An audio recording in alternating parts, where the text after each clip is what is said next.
This is Business Incorporated. That means it's time to do 55 minutes of journey around the world of business. And this is where we'll start from, because this is what we have prepared for you today. The petrol price war in Nigeria, is that over? We'll delve into that in the course of this program. And in Kenya, the shilling firms after the CBN cut rates yesterday.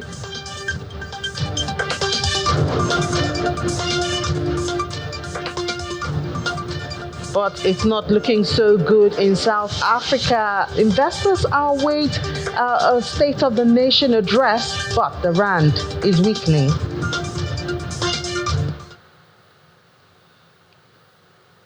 Good afternoon, everyone. Welcome to the program. I'm Ini John Mekwa. We'll start business from the global space this afternoon. As usual, tell you that oil prices were down edged up in Asian trade. That's early trade on Thursday, as we see that Saudi Arabia and other major players, the oil company there sharply raised March oil prices, but increase was barely a blip.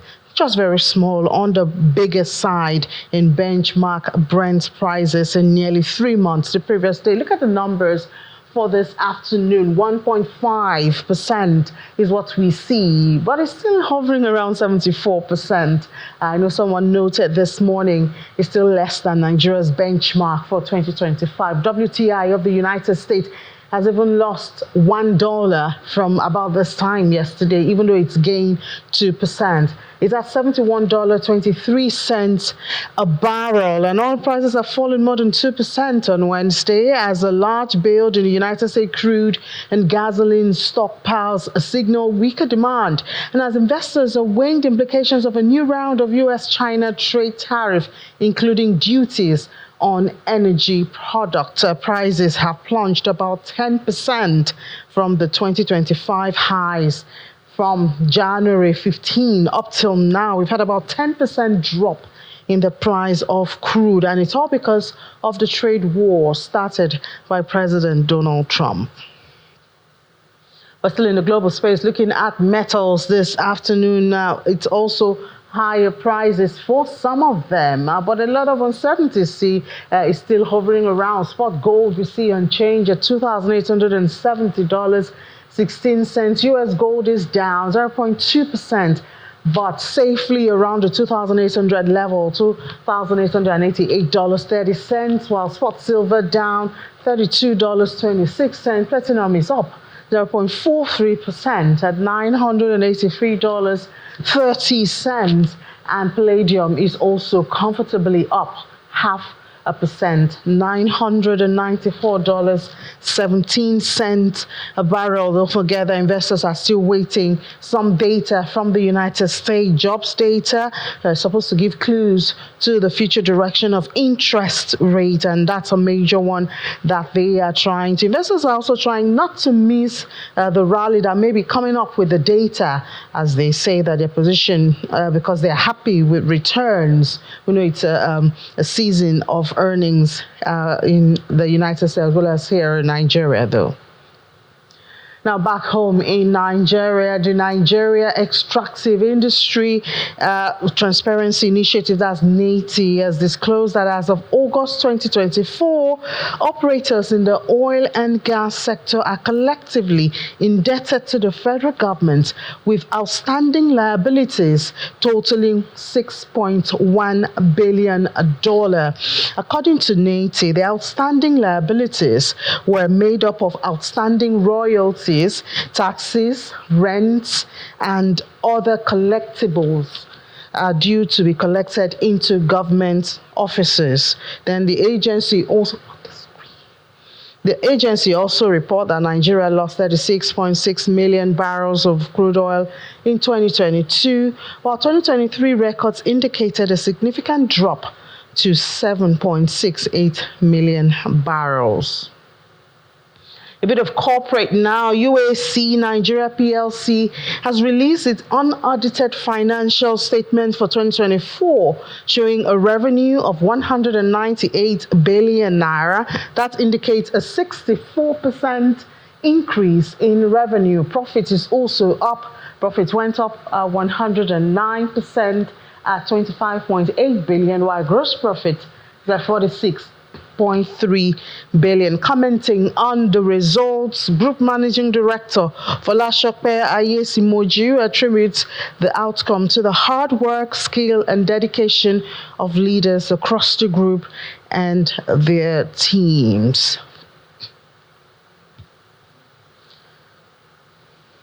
So yesterday there was that major news item from the presidency, President Bola Tinubu asking for an increase in the 2025 spending. Well, the Chief Executive Officer of Financial Derivatives Company, Mr. Bismarck Rwani, is confident that that increased proposed budget will lead to positive economic activities in the country. Mr. Rwani was a guest on Business Morning, believes that the economy is getting close to equilibrium.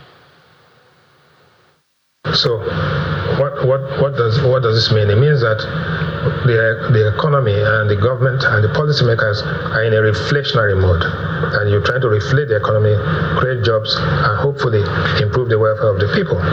That is what this is all about. And it's interesting because what would have happened normally, there would be a supplementary budget because we have more money, right? Or you use the increased revenues to actually reduce the deficit. What has happened? The deficit is still the same. The revenues have increased. The activities that are going to be where the expenditure is going to targeted expenditure, solid minerals and capex. But what we think is that inflation has begun to moderate. If you look at the prices of goods, generally speaking, apart from pepper, every other thing has actually come down. We've seen milk down, we've seen eggs down, we've seen bread down, we've seen flour down, we've seen rice down. And therefore, in terms of nominal prices, but compared to this time last year, it's still higher. So you might see headline inflation slow down a little bit, but monthly inflation and food inflation will drop significantly. When I say significantly, a couple of points. Well, we've been getting some optimistic signals for 2025. Mr. Bismarck Rwani, the Chief Executive Officer of Financial Derivatives Company, also joins in now with the increased revenue that is expected in the year, that perhaps that would do us a whole lot of good. And it does seem like consumers too have some reasons to smile when it comes to petrol.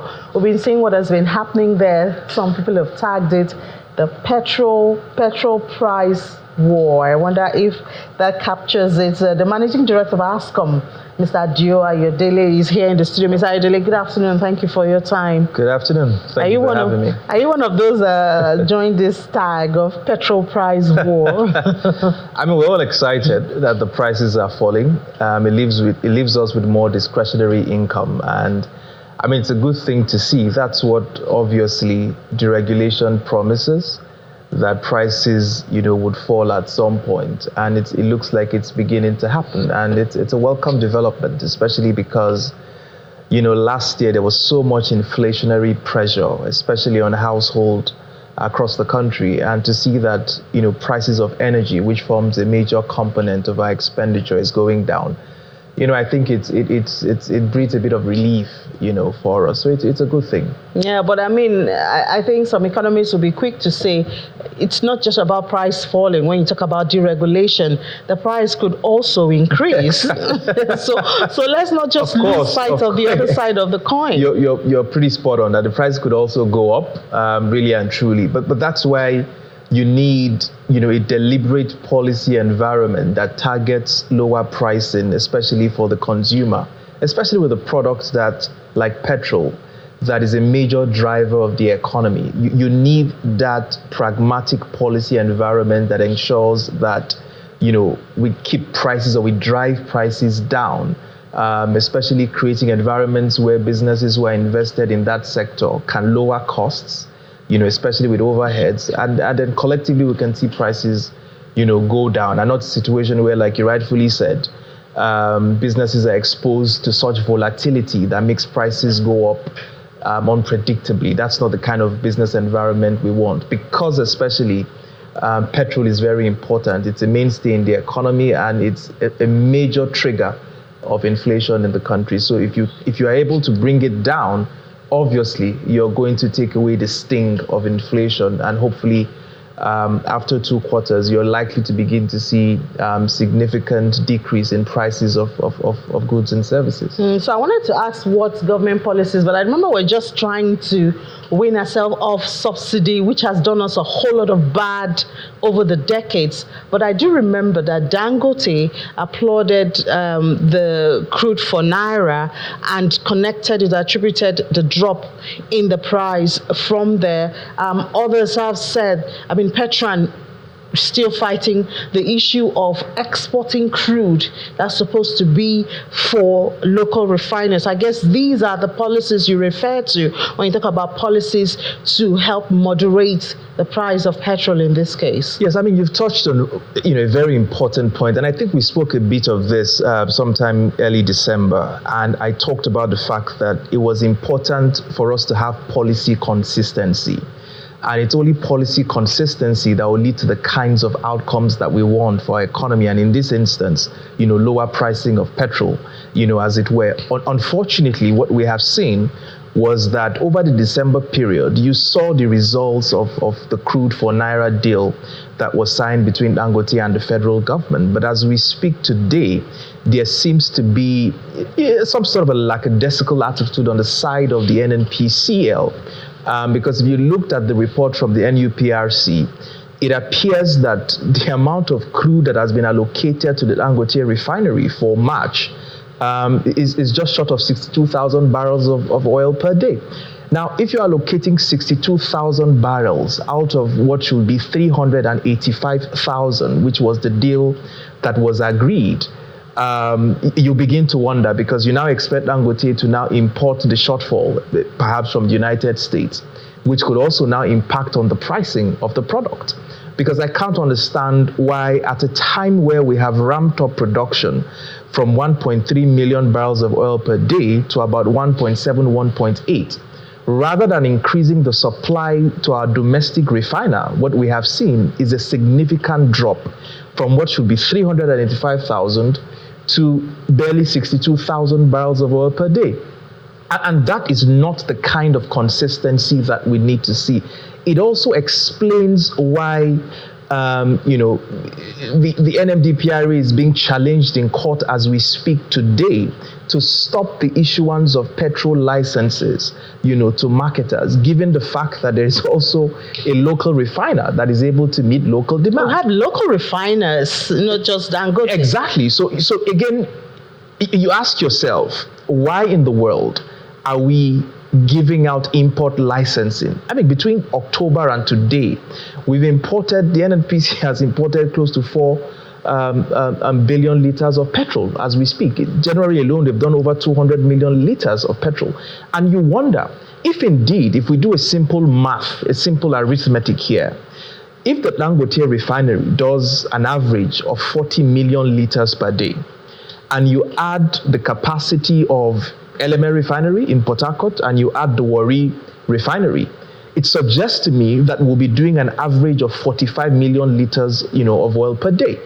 Of course, the NMDPRA have come out to say that the daily average consumption of petrol in Nigeria is 44 million liters of oil per day. So explain to me why there is a need to consistently and continuously import, these huge amounts of petrol into this country, which I believe is sabotaging our economy.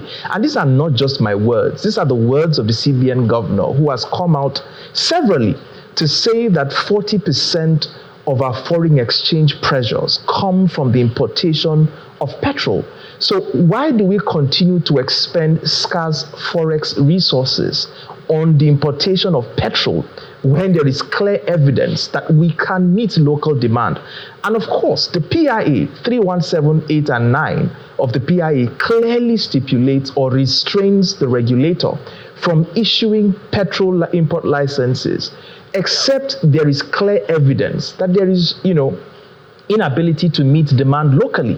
But there is no evidence as we speak today. In fact, the reason why refineries like Dangote is not even able to do 600,000 barrels of oil per day is because there's no guarantee of crude supply, from the NNPCL.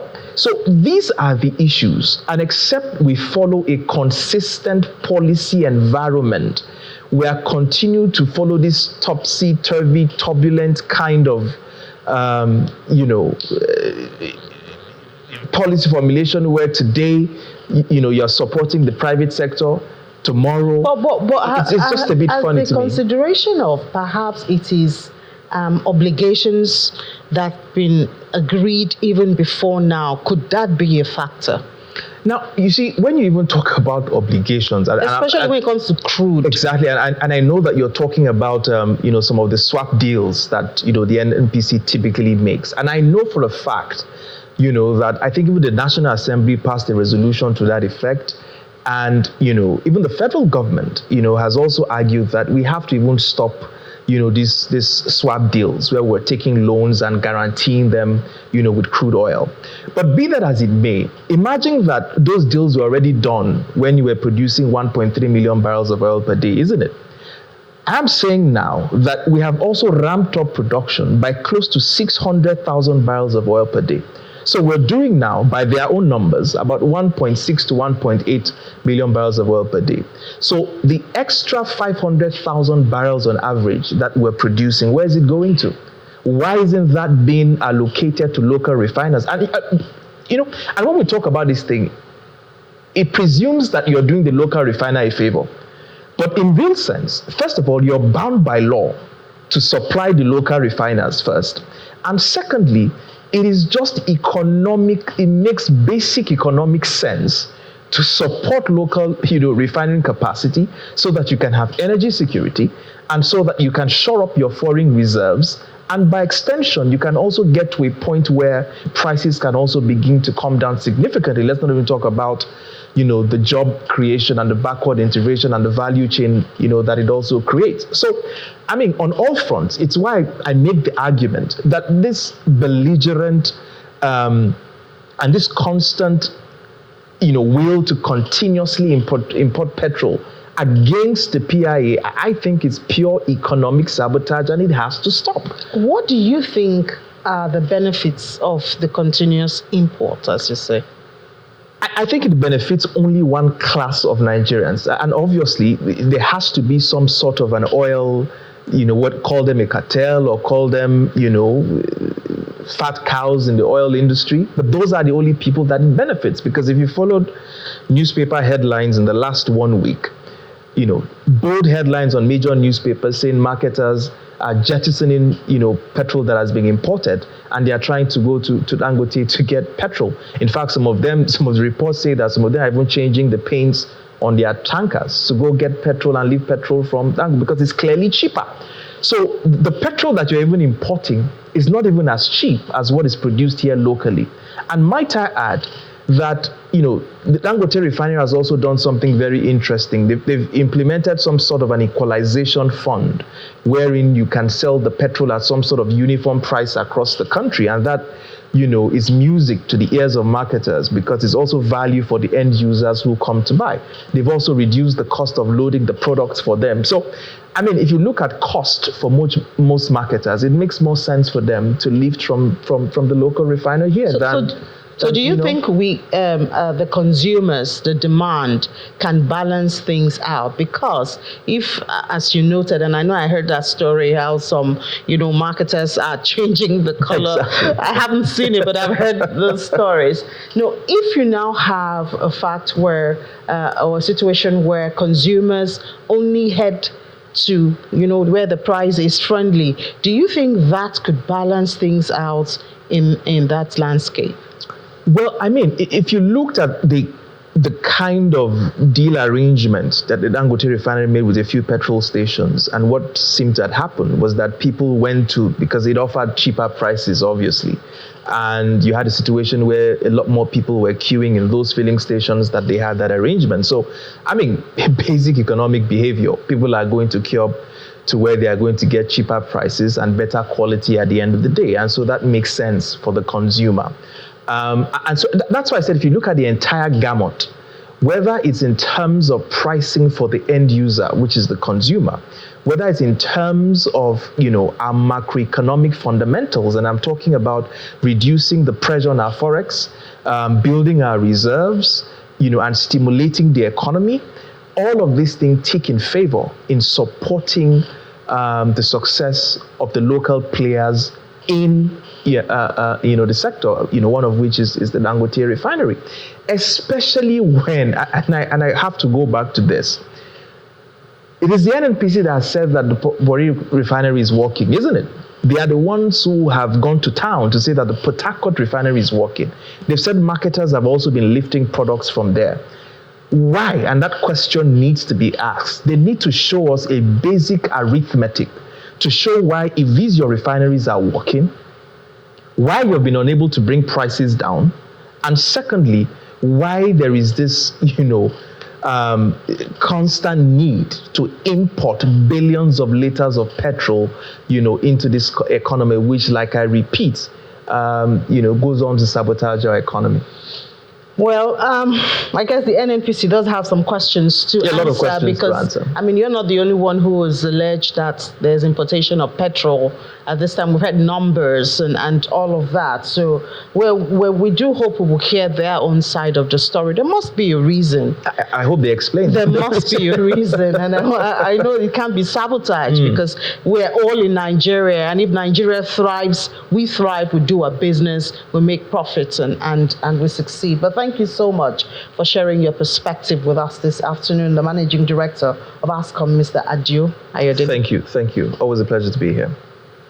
All right, let's go to not just the petrol market now, if I could say. We'll head to the market, see what's happening intraday, but that'll be after this break right here on Channels Television, of course, Business Incorporated.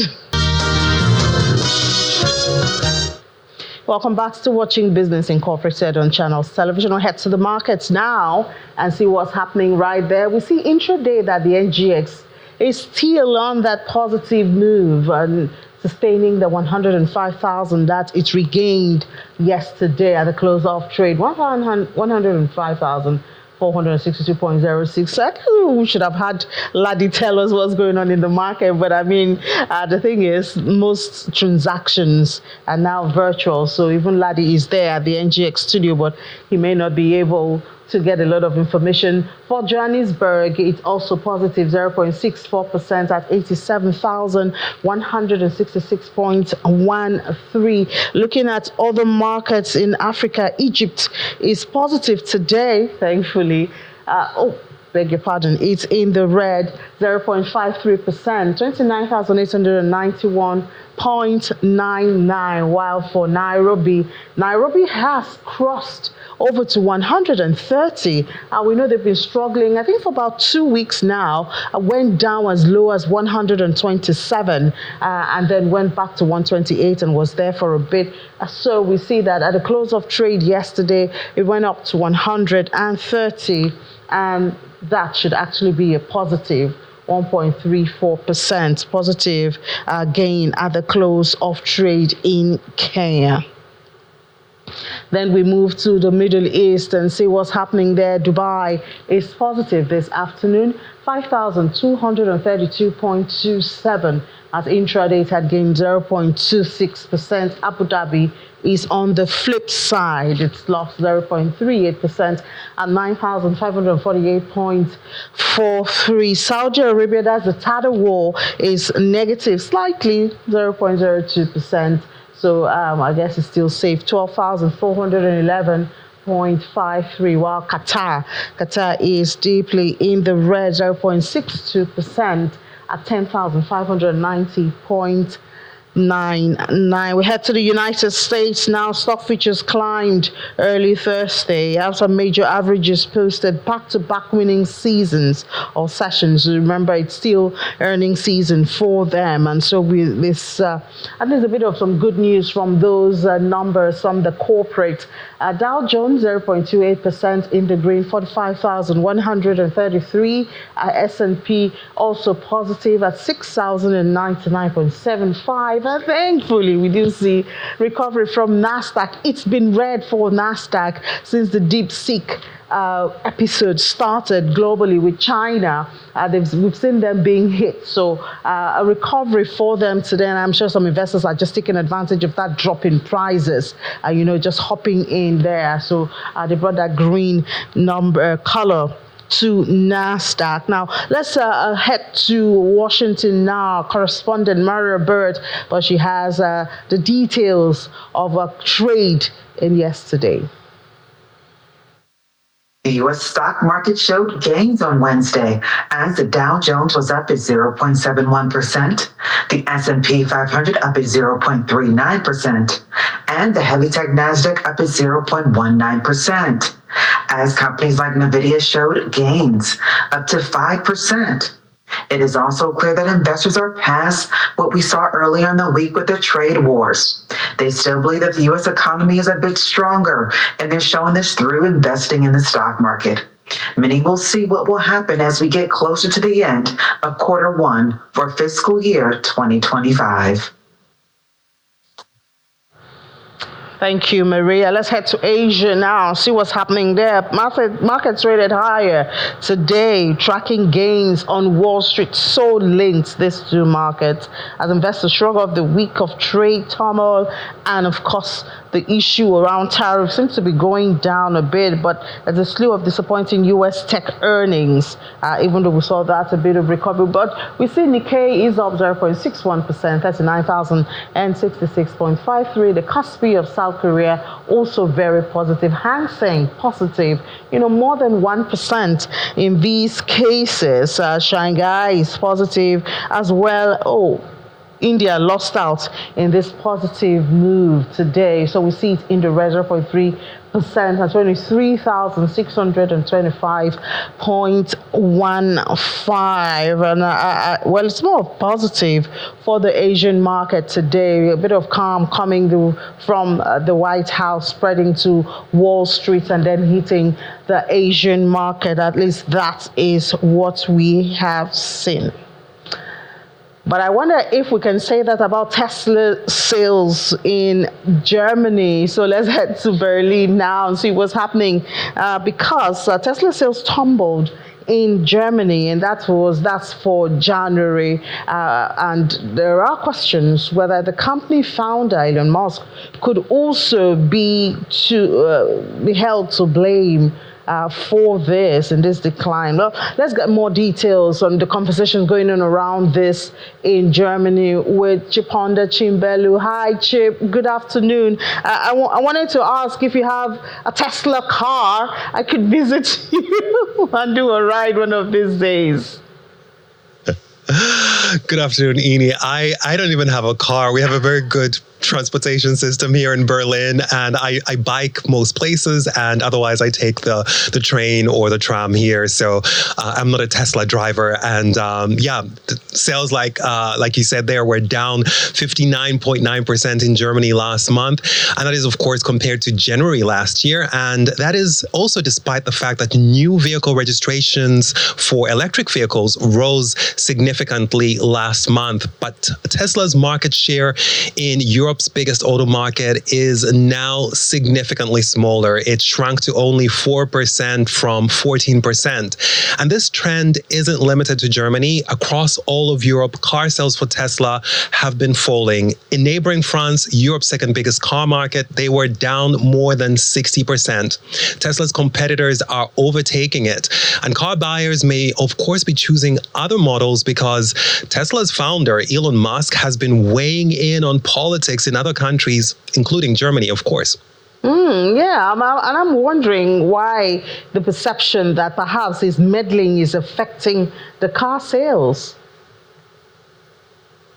Yeah, well, Elon Musk has endorsed the far-right Alternative for Germany, the AfD. And in December, he wrote an opinion piece promoting the party in one of the most read newspapers here in Germany, and that is Die Welt. And last month, he also hosted a discussion on X, which he owns, with Alice Weidel, and that's the AfD pick for chancellor in the German federal elections. Now, the AfD is actually the second most popular party. It has been polling around 20% ahead of the upcoming elections on February 23rd, but it doesn't have any chances of being part of the German government because the other parties have ruled out working with it. Now, that's because the far-right party is well known for its anti-immigration rhetoric and is also considered racist by many people here. And some car buyers may actually be increasingly turning away from Tesla. But it's also just not that. Tesla doesn't have enough models out there, and industry experts are saying that it needs to update its model range. The new Model Y has not been moving car buyers in Europe, and its Cybertruck is also unlikely to do well here. It is just much too big for European roads, and drivers cannot use it with a regular driver's permit. So there's a lot going on there, and that's all contributing to Tesla sales declines here. And together last year, they fell around 13%. So the decline just gained momentum in January. Yeah, and it doesn't help that Elon Musk is dabbling into the politics scene and all of that. But I mean, other than Tesla, I hope other stocks are doing averagely well, at least intraday. Well, Ini, it's been a good day for European stocks. They've been making gains today. In fact, Germany's blue chip index, the DAX, is trading around 0.7% higher than it was yesterday. The worries about a global trade war are easing after the U.S. agreed to hold off on tariffs for its neighbors, Canada and Mexico, for another 30 days. And traders are, of course, also watching closely if there will be talks between U.S. President Trump and China's President Xi regarding their new trade hostilities. And of course, here in Germany, there's also some good news on the economic front. Factory orders rose in December. And while that might be a sign that the environment is improving for German industry, the country's political future and, of course, any potential U.S. tariffs are risks to look to. Well, I guess we'll have to deal with it one at a time, Chip. Well, thank you so much for updates. Thanks, Ini. Let's come back to Africa. Egypt's net foreign assets slid by $592.1 million in December, their third decline in 3 months after a series of foreign liabilities put payments under pressure. This is according to central bank data. NFAS declined to equivalent of $5.29 billion from $5.96 billion at the end of November, calculations based on official central bank currency rates.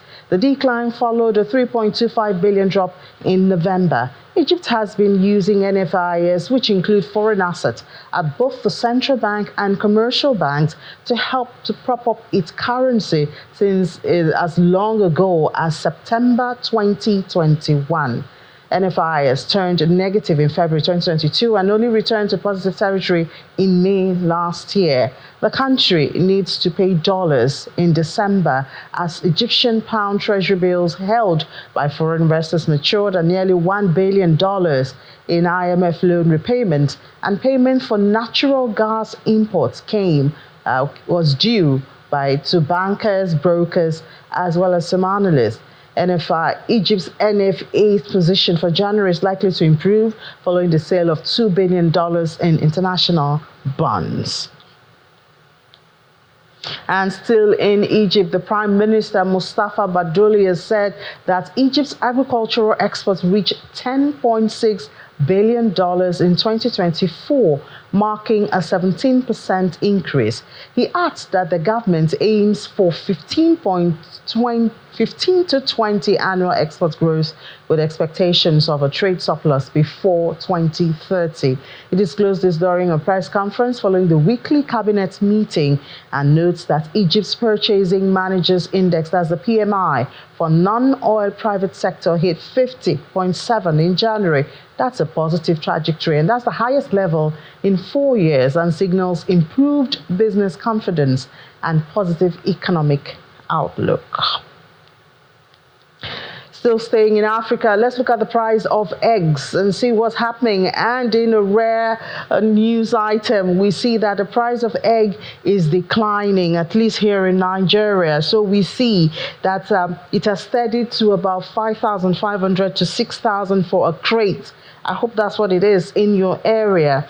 And that's about 23% lower than the peak that it hit in December, which was about 7,800. Let's have Miriam Ode join us now to tell us why perhaps this is happening and if it is sustainable. Hi, Miriam. Good afternoon. What's happening to the price of eggs?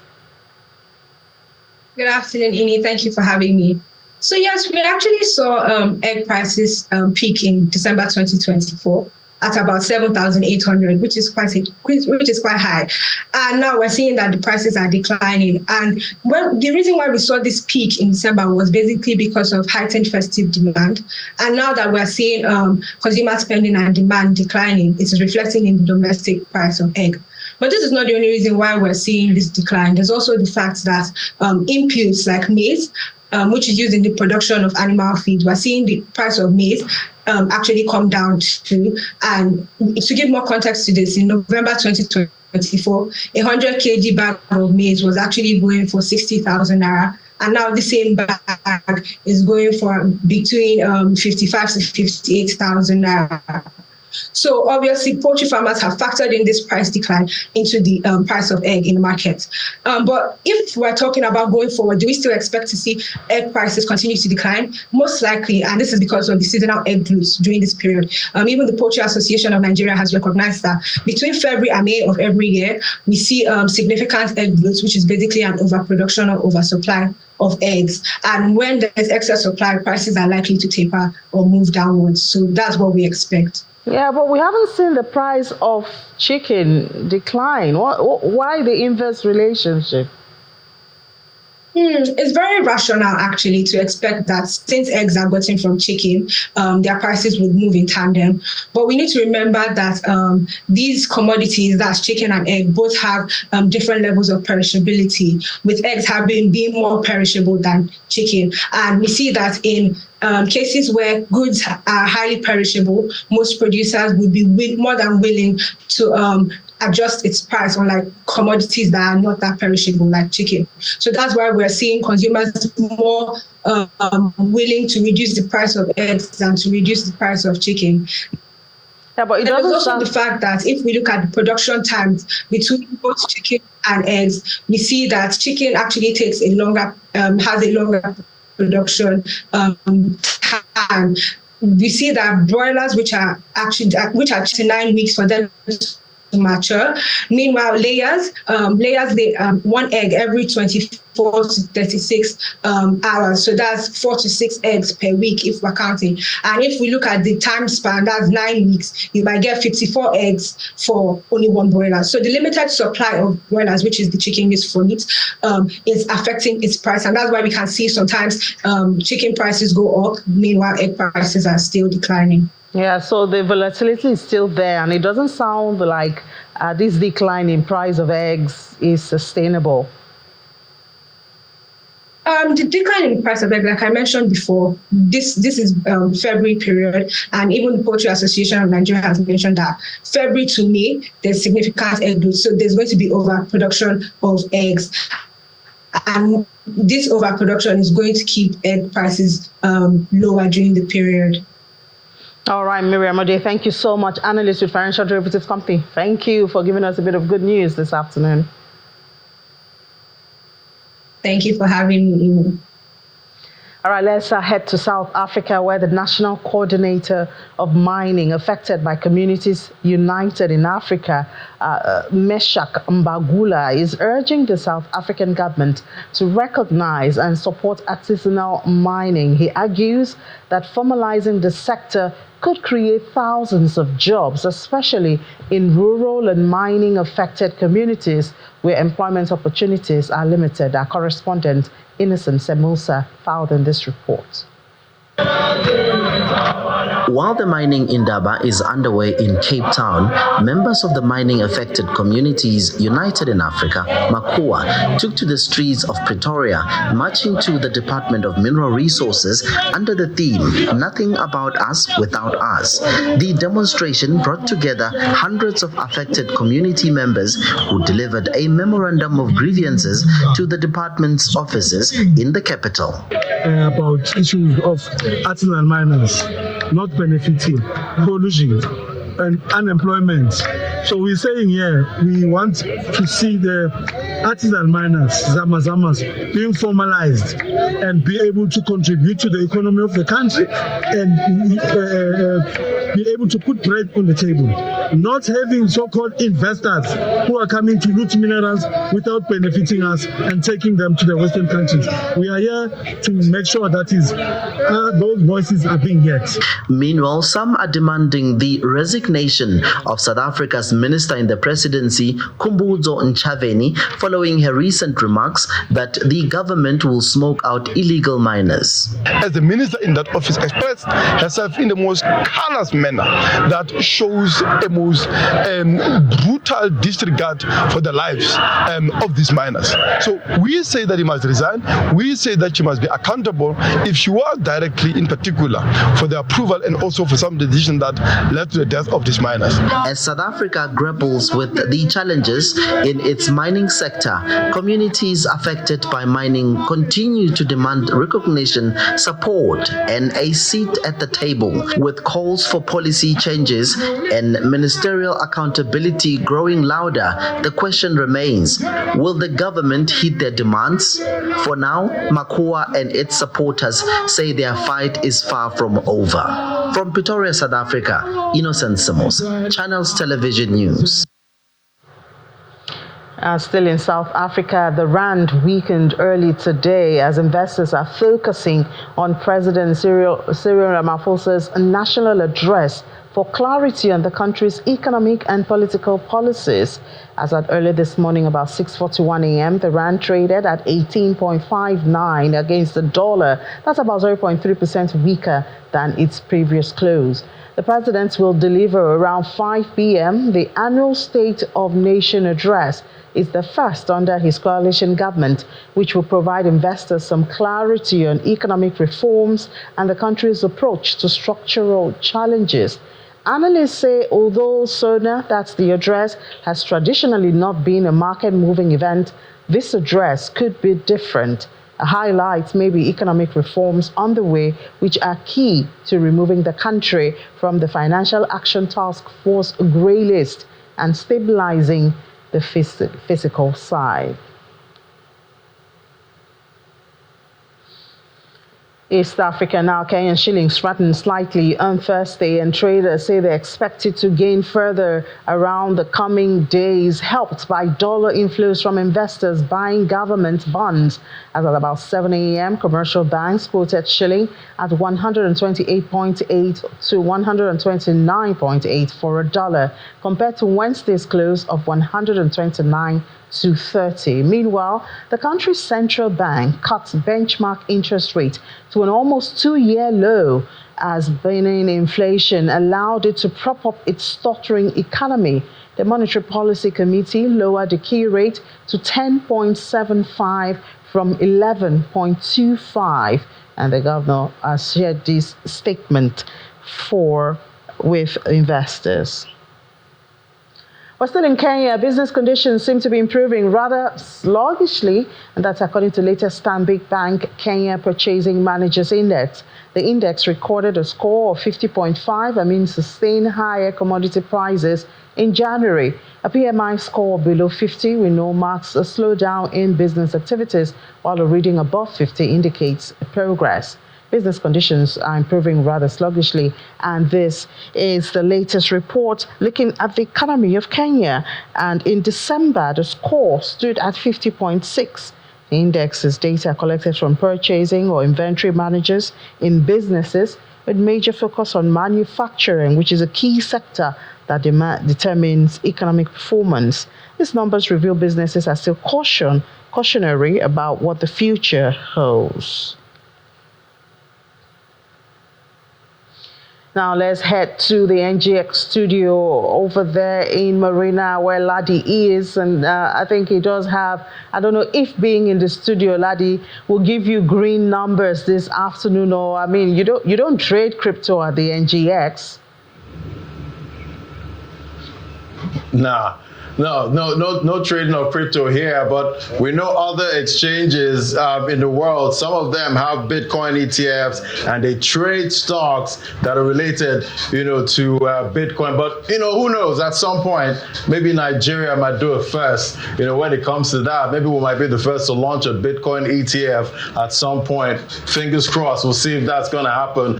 But a lot's already playing out in the market so far. We're seeing a lot of volatility. Looking at the Fear Greed Index now, that's talking about sentiment in the market. That's 49 points of 100. Showing that traders they're not bullish, but they're not bearish. They're just somewhere smack in the middle. That's neutral. So some investors use the Fear Greed Index to try to gauge when to enter the market or when to actually leave the market. Let's look at the price of Bitcoin there. That's $98,879, up 1.31%. I'm sure some investors have not recovered from the massive sell-offs we got last time. We've got like 2 sell-offs so far. Ethereum, that's holding up quite well, 3.15%. Our BNB, $581, up 1.93%. Cardano, still below that $1 psychological level, 76 cents, 1.74% up. Then XRP, they had that outage, and I think that's still impacting the price. It's down 2.02%, $2.46. That's what we have for XRP. Let's look at some top headlines in the market now.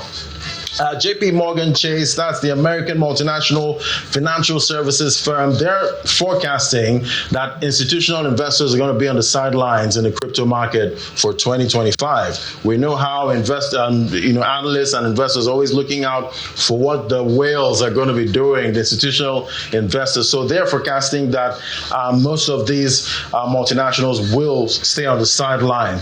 Then Pump.Fund, they've been hit with a cease and desist there. A prominent platform for creating and trading all of those meme coins you see listed in most of those markets there. We're seeing a law firm there accusing them of intellectual property issue there. So if you're creating tokens, meme tokens on that platform, you need to watch out. Then Elon Musk is calling for the US Treasury, all their transactions to go on the blockchain at some point. So I guess he wants it to be like that public ledger where you can see where all the transactions are going, and that's talking about government spending and government revenue in the US. We'll see if that's going to play out. But I'm not alone. Right here at the studio, I have with me someone that's always joined me via Zoom, but we're here together, and it's Rumi Ofi, financial market analyst. Thank you. Hello, Rumi. How's it going? Fantastic. I'm sure you're feeling the energy right here. Exactly. In Nigeria's stock market. They're one of the biggest stock markets in Africa. Man, I quite like the environment because it gives that belief that maybe very soon we're doing the crypto market more like something like this. Exactly. To be televised, having such ambience. Right, with the likes of MicroStrategy, trading in international markets. Who knows? Exactly. Maybe the Bitcoin ETF might come out from maybe us or some other African country at this point. I'm not losing hope because we're already leading, if you ask me. Right. Leading, yeah. And talking about leading, we got the CNGN, that's the stable coin pegged to the naira. Yeah. That's trading on some exchanges in Nigeria. Yeah.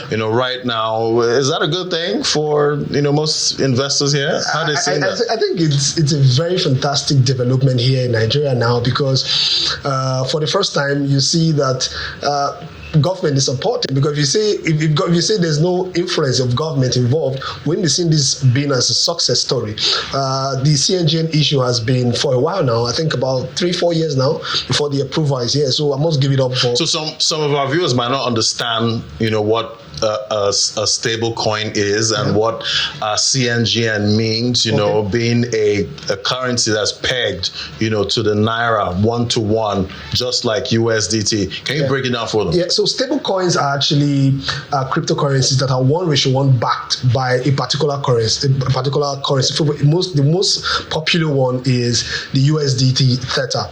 Is widely used. Although when we came into crypto, we didn't have stable coins, right? So we're just using Bitcoin and all of that. But you find out that you put in your some certain amount of money is down in value, is up again. But the usage of stablecoin actually makes it really a bit safer in value and not fluctuate that much. So Theta is quite popular. We also have USDC, owned by Circle. Then now we're having our own CNGN, which makes perfect sense as far as I'm concerned. For those that are following crypto news, you must have heard about the MiCA bill that is now law in Europe. So they are also saying that any stable coin that they are bringing is supposed to peg to the euro. So we're in line. We're moving in Africa. We're leading for having our own backed by the naira, because no matter how you see it, the naira comes first for us as Nigerians. All right, so rather than use the dollar-backed stablecoin, we're saying come and use the naira-backed stablecoin, so that you use your naira-backed stablecoin to buy your cryptocurrency of choice, and it makes a whole lot of sense. So that should reduce demand for dollar-backed stable coins. Exactly. From Nigeria. Exactly. So if you're trading, a cryptocurrency on one of the exchanges, you can use the CNGN and buy. Yeah, exactly. So I was speaking with someone some days ago, and I was like, I think this will make a lot of people consider the fact that naira can be used to buy cryptocurrency rather than buying stable coins pegged or using the USDT to benchmark the idea of buying dollar, because at some point that was what some of these exchanges were being used to.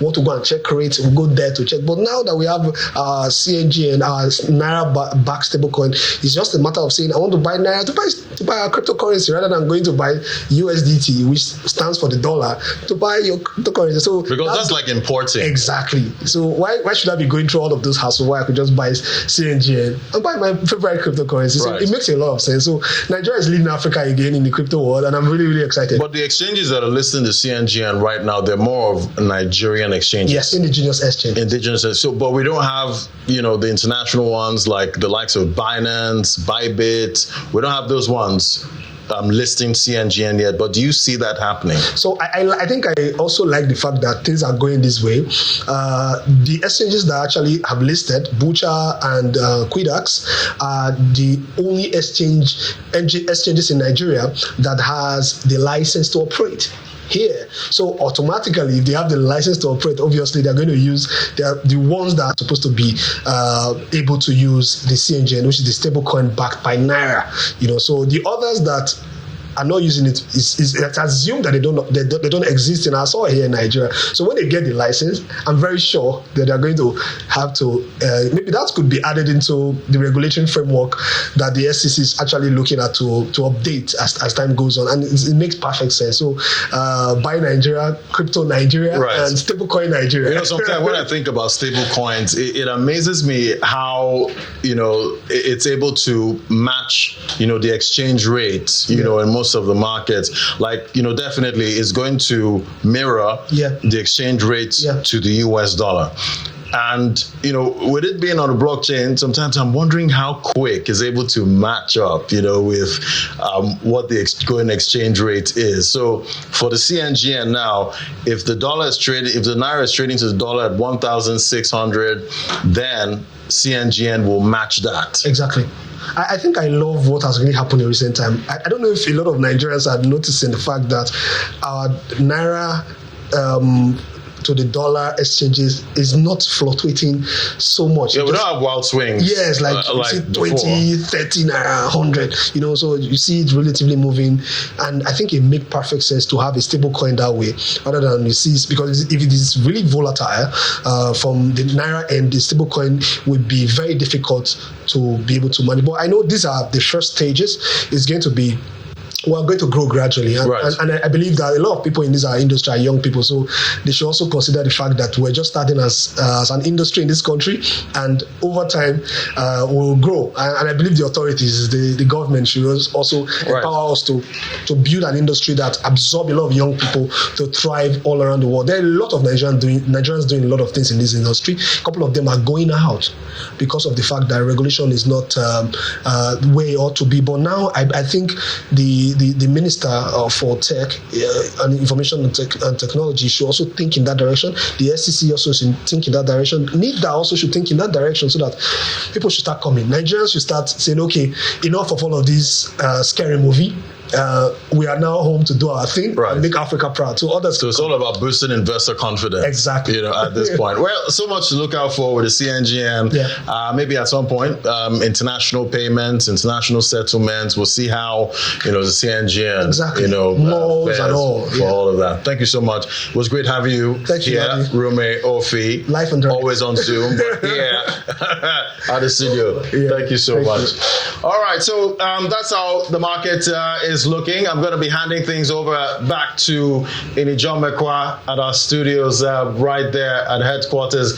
Ini, I'm sure you're seeing the market flavor right there. It's not so bad, but it's quite neutral. Yeah, neutral, Laddie. But I think the more interesting one is the conversation you just had with Rume on CNG, the Nigerian-backed stable coin. I know that's a way to test our patriotism. So even if you're doing crypto, you still have to be patriotic and use the CNG. And we hope that gathers momentum in the coming days. Anyway, anyway, that's where we draw the curtains on the program today. Thank you so much for being a part of Business Incorporated. As usual, it's not over yet. There's a final episode tomorrow, Friday. So we'll try and have a whole lot of fun in a business economic way. But before then, I'll see you tonight for the Stock Market Report.